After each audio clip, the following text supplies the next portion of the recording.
Assalamualaikum warahmatullahi wabarakatuh. Bapak Ibu dosen penguji ujian kinerja guru tertentu periode 1 tahun 2025 yang saya hormati. Perkenalkan, nama saya Ridwanullah, mahasiswa PPG guru tertentu periode 1 tahun 2025 dari LPTK Universitas Pendidikan Indonesia dengan nomor induk mahasiswa 2437360.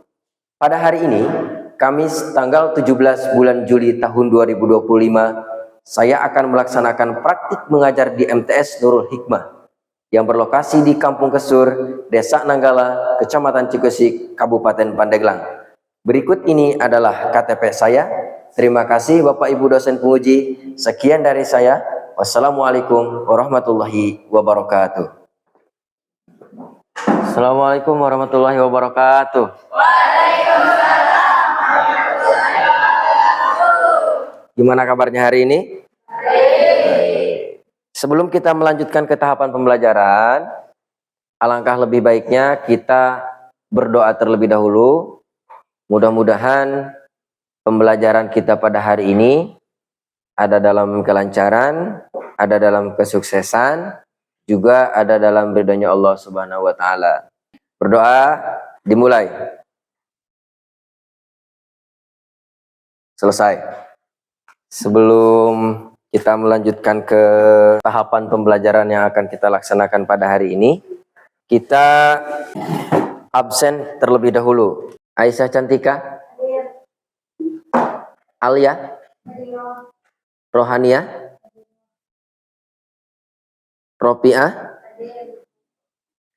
Supran, Urpiah, hadir. Sudah disiapkan alat tulisnya?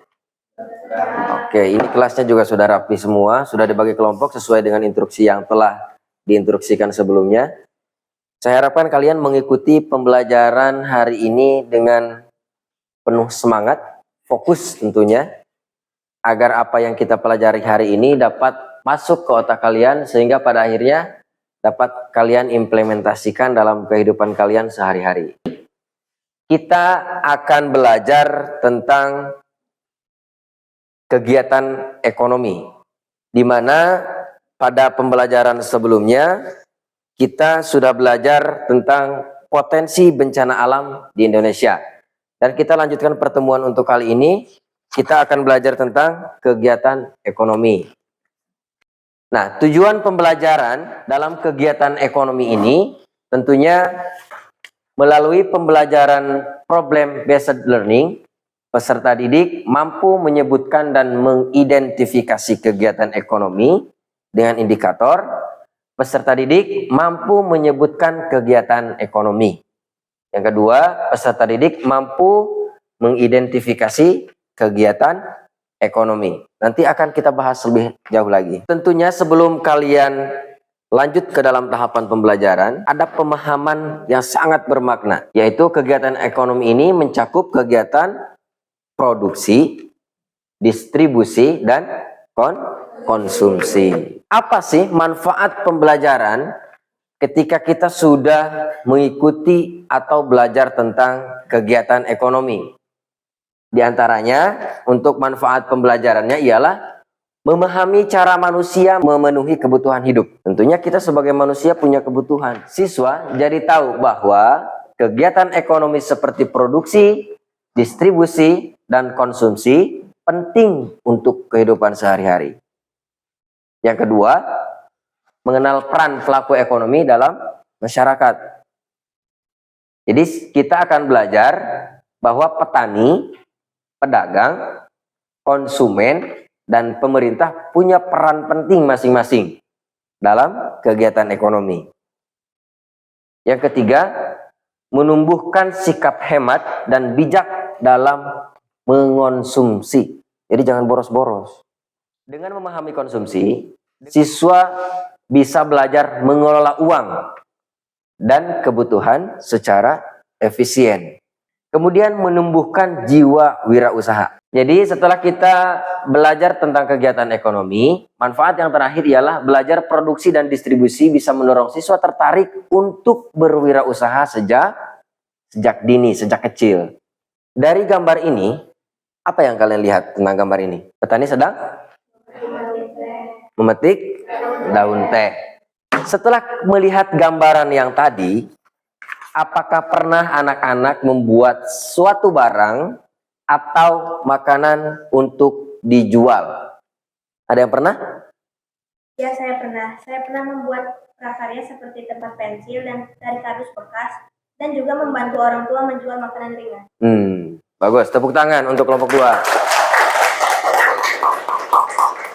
Jadi membuat prakarya dari kardus bekas ataupun bahan-bahan yang sudah tidak digunakan. Sudah siap untuk belajar? Siap ya? Masih semangat? Oke. Untuk memicu adrenalin kita agar semangat belajar, kita ice breaking terlebih dahulu. Ya, semuanya berdiri. Kita akan bermain permainan coding. Permainan ganjil genap, di mana nanti posisi kalian yang paling kanan itu bilangannya genap. Dan posisi kalian yang paling kiri itu bilangannya ganjil. Angkanya bisa bervariatif, ada puluhan, ada satuan, ada ratusan, dan juga ada ribuan. Paham instruksinya? Paham ya? Bisa kita mulai? Oke. Angka yang pertama, fokus dulu. 9. Dapat. Ketiga, kita ratusan. 348. Dapat ya? Fokus makanya ya. Awas jangan sampai dapat. Kita gunakan metode bagian. Fokus dulu semuanya, fokus. 9 bagi 3.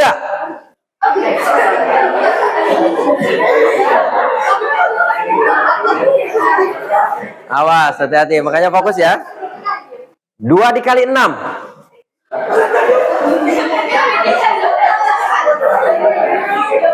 Oke, tepuk tangan untuk kita semua, tepuk tangan. Silakan duduk kembali.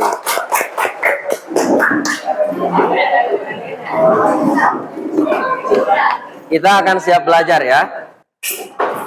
Sebelum kita belajar lebih lanjut, kita akan menggali definisi dari kegiatan ekonomi atau pengertian kegiatan ekonomi. Di mana kegiatan ekonomi ini adalah segala aktivitas yang dilakukan oleh individu atau kelompok untuk memenuhi kebutuhan hidupnya. Kita sebagai makhluk hidup tentunya memiliki kebutuhan, baik makanan, pakaian, atau kendaraan. Ada 3 jenis kegiatan ekonomi utama yang saling berkaitan, yaitu produksi, distribusi, dan konsumsi. Jadi ketiga kegiatan ini membentuk siklus ekonomi yang berperan penting dalam perekonomian suatu negara. Yang selanjutnya ialah apa tujuan seseorang melakukan kegiatan ekonomi? Tujuannya ialah untuk mencapai kesejahteraan dan keseimbangan hidup. Kegiatan produksi adalah kegiatan yang menciptakan barang dan jasa atau menambah nilai guna suatu barang dan jasa untuk memenuhi kebutuhan masyarakat.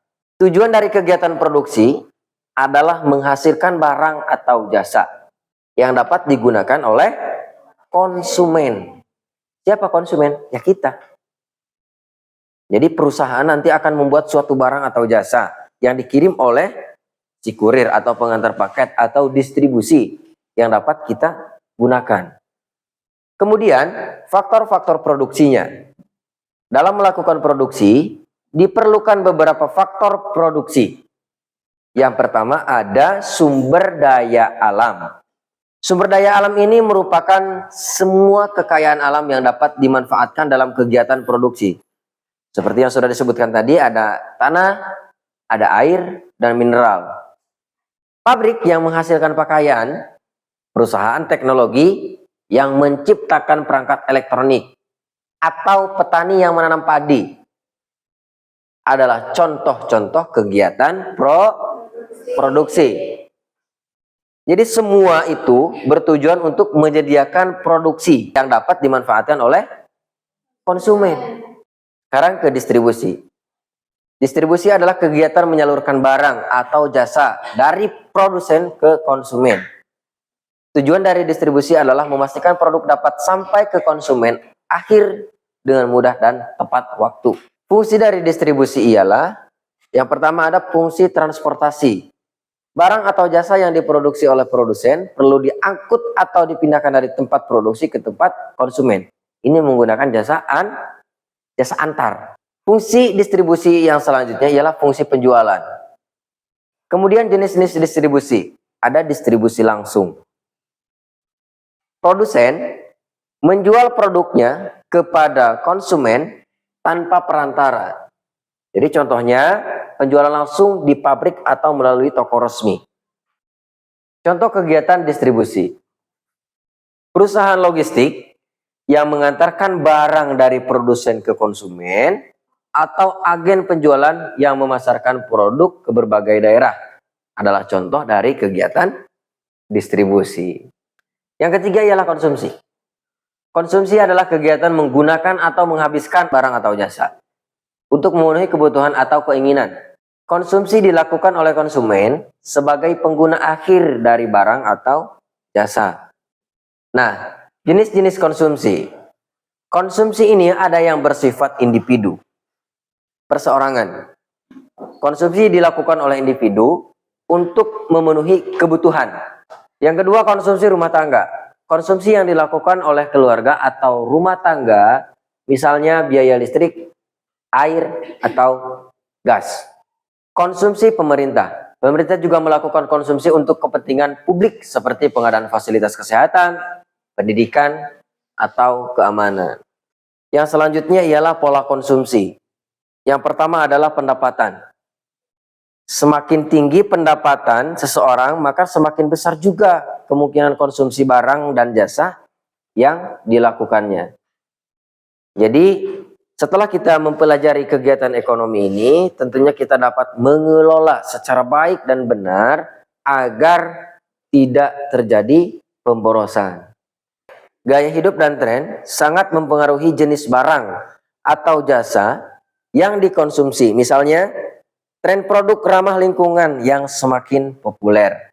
Nah, yang selanjutnya, setelah anak-anakku mendengar penjelasan tentang kegiatan ekonomi tadi, baik dari kegiatan produksi, kegiatan distribusi, dan juga kegiatan konsumsi, kita akan mengeksplorasi sejauh mana sebenarnya pengetahuan kalian setelah menyimak penjelasan yang disampaikan tadi.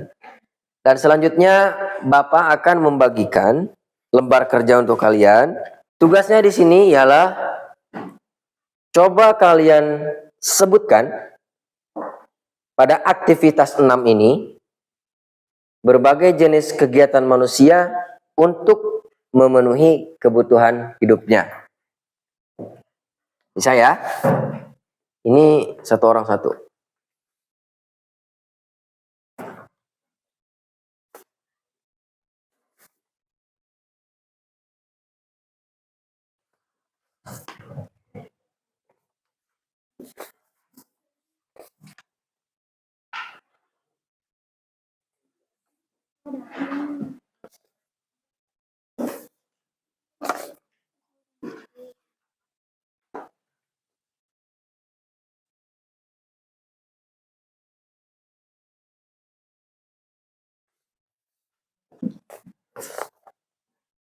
Kebagian semuanya?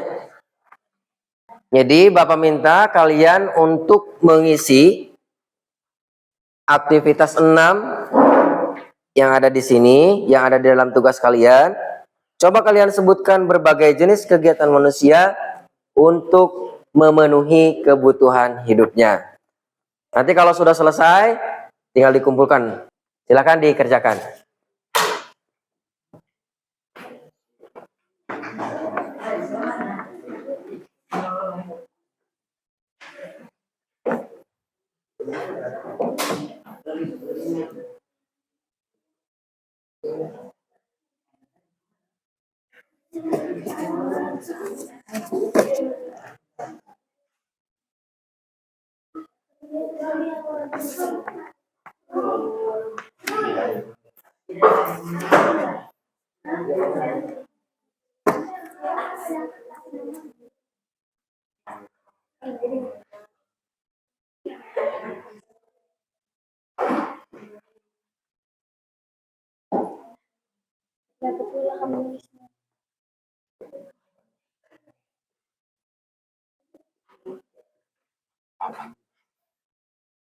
Tulis di sini. Jangan lupa kasih nama. Tulis di sini, kasih nama ya. Boleh. Boleh gitu juga boleh. Gak apa-apa.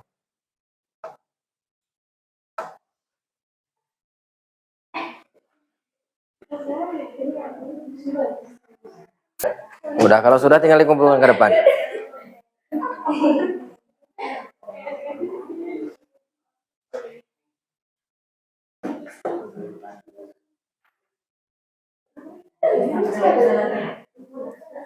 Itu bagus jawabannya.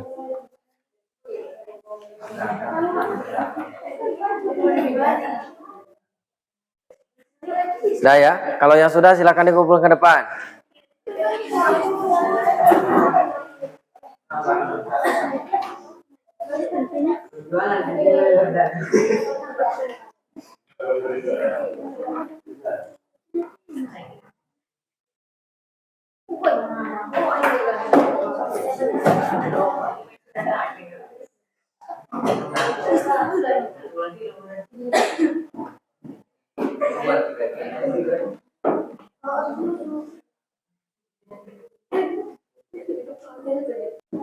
Sudah, silakan dikumpulkan ke depan.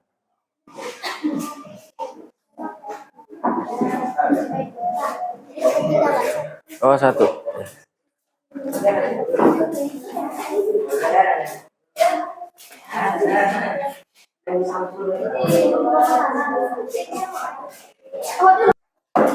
Nah, setelah kalian mengerjakan tugas individu tadi, ini mati lampu. Kelihatan? Oke. Jadi, sebenarnya apa yang kalian lihat dari gambar ini? Kenapa? Ibu-ibu sedang menjahit baju. Berarti mereka itu sebagai pelaku kegiatan ekonomi dalam bidang produksi. Terus siapa saja pelakunya yang ada dalam kegiatan ini? Yang ada dalam gambar ini? Para pekerja buruh pabrik. Oh ya, karyawan pabrik atau para pekerja. Tepuk tangan untuk semuanya.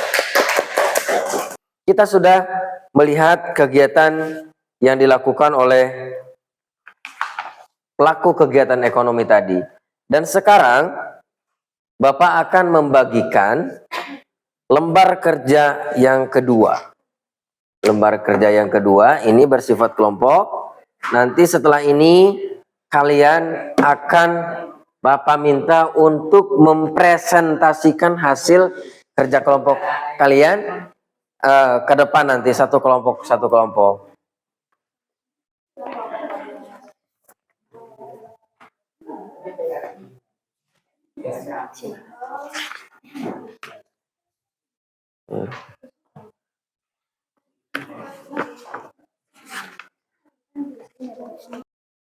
Pahami pertanyaannya?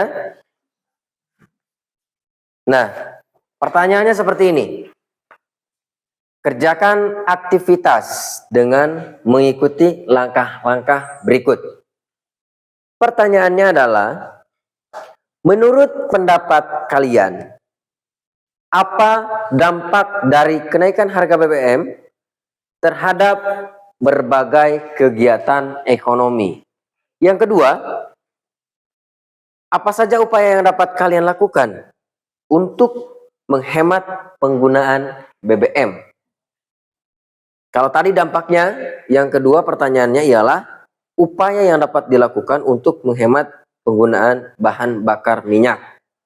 Dan yang ketiga, nanti silahkan presentasikan jawaban kalian. Silahkan ditulis di buku.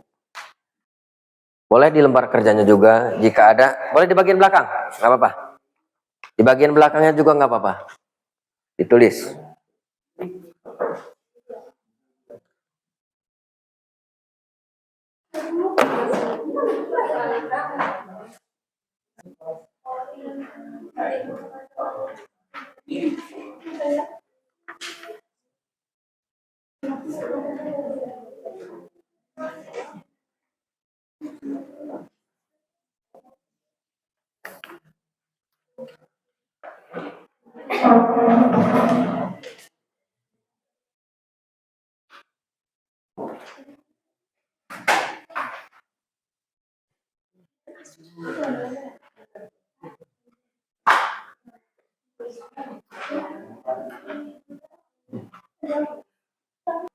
Ya, 2 menit lagi.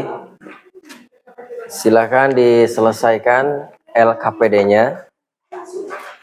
Nanti sama-sama akan kita saksikan presentasi dari masing-masing kelompok. Dan Bapak berharap setelah nanti kelompok di antara kalian mempresentasikan, Bapak harapkan nanti kalian memberikan tanggapan. Silakan semuanya maju ke depan.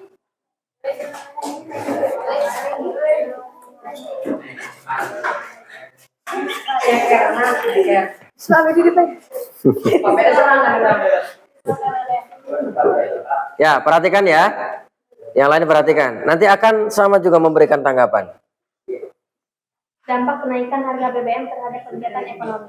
Biaya produksi dan transportasi naik, harga barang ikut meningkat, daya beli masyarakat menurun, ongkos transportasi umum naik, aktivitas ekonomi bisa melambat. Upaya yang dapat dilakukannya apa? Upaya untuk menghemat penggunaan BBM, gunakan transportasi umum, berkendara bersama, servis kendaraan secara rutin, gunakan kendaraan hemat energi, rencanakan perjalanan dengan efisien. Ya, tepuk tangan untuk kelompok 2. Bapak minta kelompok 1 untuk memberikan tanggapan ke kelompok 2. Yang keras suaranya.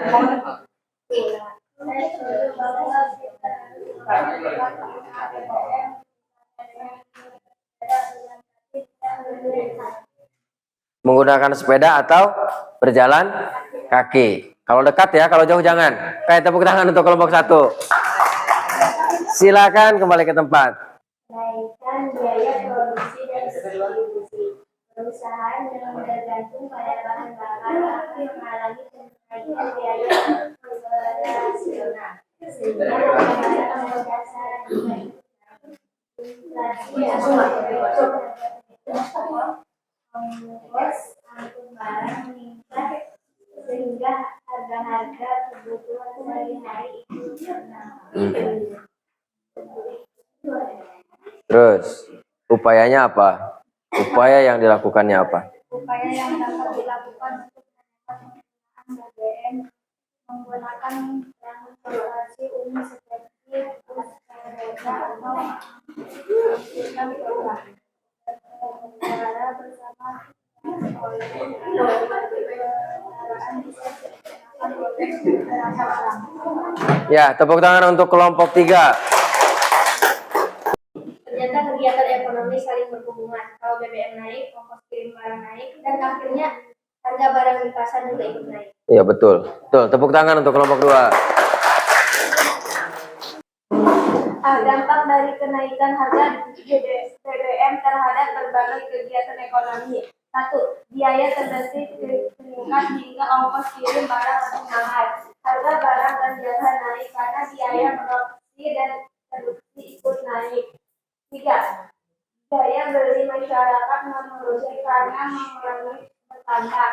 Usaha kecil berdampak, terutama yang tergantung pada kendaraan alternatif. 5. Pertumbuhan ekonomi melebat karena aktivitas ekonomi bisa menurun. Upaya yang dapat dilakukan untuk menghemat penggunaan BBM. Menggunakan transportasi umum agar lebih efisien. Berkendara bersama carpooling untuk mengurangi jumlah kendaraan.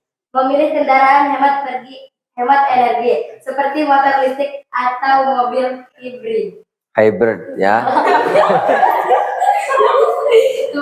Oke, tanggapannya gimana? Coba tadi kelompok 4, silahkan. Informasi ini membuat saya sadar pentingnya peran pemerintah dalam mengatur BBM agar masyarakat tidak terlalu terbebani. Ya, betul sekali. Tepuk tangan untuk semuanya.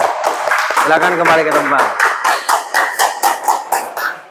Jadi, pada intinya yang telah disampaikan tadi, yang telah dipresentasikan tadi oleh semua kelompok, semuanya sudah bagus. Poin penting yang dapat kita simpulkan dalam kegiatan ekonomi ini adalah kegiatan-kegiatan ekonomi ini yang pertama ada apa? Produksi. Yang kedua, distribusi. Yang ketiga ada konsumsi. Jadi semuanya saling berkaitan dan saling membutuhkan. Distribusi ada, tapi kalau tidak ada produksi dan konsumsi, maka apa yang akan dihantar? Kemudian konsumsi ada, tetapi distribusi dan produksinya tidak ada. Apa yang akan dikonsumsi oleh konsumen? Berarti semuanya saling berkaitan atau saling membutuhkan. Nah, kita masuk di sesi akhir pada pembelajaran kali ini. Bapak berharap kalian berupaya untuk mengungkapkan sebuah pertanyaan dari apa yang telah kita pelajari hari ini. Apa itu kegiatan? Apa itu kegiatan ekonomi? Ada yang berani menjawab? Kegiatan ekonomi adalah semua aktivitas manusia untuk memenuhi kebutuhan hidup, produksi, distribusi, dan konsumsi. Oke, tepuk tangan. Jadi, apa itu kegiatan ekonomi? Jadi, kegiatan ekonomi itu meliputi semua aktivitas manusia untuk memenuhi kebutuhan hidup. Seperti apa tadi contohnya? Produksi, distribusi, dan konsumsi. Oke. Pertanyaan selanjutnya dari siapa lagi? Dari kelompok berapa? Mau dari kelompok 1? Silakan. Mengapa kita perlu belajar tentang kegiatan ekonomi? Mengapa kita perlu belajar tentang kegiatan ekonomi? Ada yang berani menjawab dari masing-masing kelompok? Ya, kelompok 2, silakan. Agar kita paham bagaimana cara memenuhi kebutuhan hidup dengan bijak, menghargai pekerjaan orang lain, dan bisa merencanakan masa depan secara mandiri. Oke, tepuk tangan untuk semuanya. Jadi, apa manfaat setelah kita mempelajari kegiatan ekonomi ini? Tentunya kita sebagai pelaku kegiatan ekonomi harus menggunakan bagaimana cara memenuhi kebutuhan hidup dengan bijak agar tidak terjadi pemborosan dan non efisien. Silakan kalian rapihkan alat tulisnya, dan pertemuan yang akan datang kita akan membahas tentang interaksi sosial. Jadi sebagai bahan pembuka untuk kalian, di mana interaksi sosial ini akan mengajarkan kita bagaimana cara berinteraksi dengan sesama. Contoh kecilnya seperti ini. Sudahkah kalian menyapa orang tua kalian pagi tadi? Atau sudahkah kalian menyapa teman kalian pagi tadi? Nah, itu bagian dari interaksi sosial. Itu saja yang dapat Bapak sampaikan. Kurang dan lebihnya mohon maaf. Wabillahi taufiq wal hidayah. Assalamualaikum warahmatullahi wabarakatuh. Waalaikumsalam.